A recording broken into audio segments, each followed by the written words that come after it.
Ngayon lang ako magsasalita dahil hindi ko na kaya. Puro ka, be. Samantalang nung sa ibang bansa ka, ipinagpalit mo ako. Pinagsabay mo kami. Hindi mo ba alam? Sa tuwing nararamdaman ko, pinagsabay mo kami. Ng kapitbahay ko, minahal kita.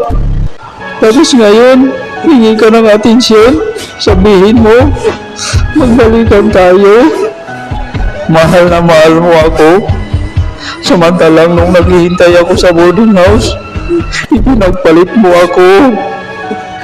Dapat hindi ka na nangako na babalik ka pa. Nangako ka eh. Inaasa mo ako sa wala eh. Nakalimutan ko yung sarili ko sa'yo eh. Dahil sa'yo.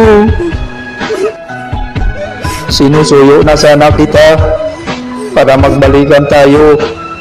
Gusto ko sana patunayan na kahit marami nang nangyari, tatanggapin pa rin kita.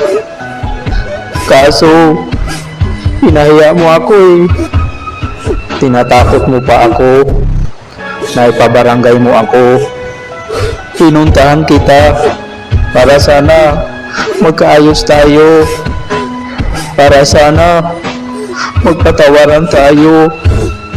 Gusto ko sana malaman na mahal mo pa rin ba ako. Dahil at that time, mahal pa rin kita. Mental abuse yung napapala ko sa'yo. Kasi pag naalala kita, nagagalit ako sa sarili ko.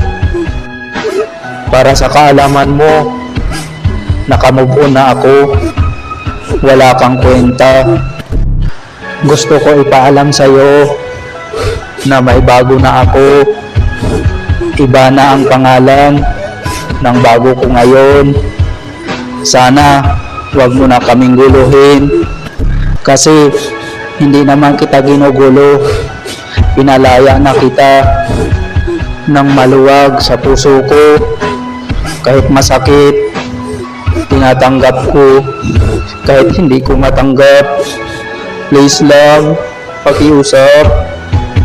Ayaw kong makita kang masaya. Nagagalit ako. Please, magpakalungkot ka sana sa buong buhay mo.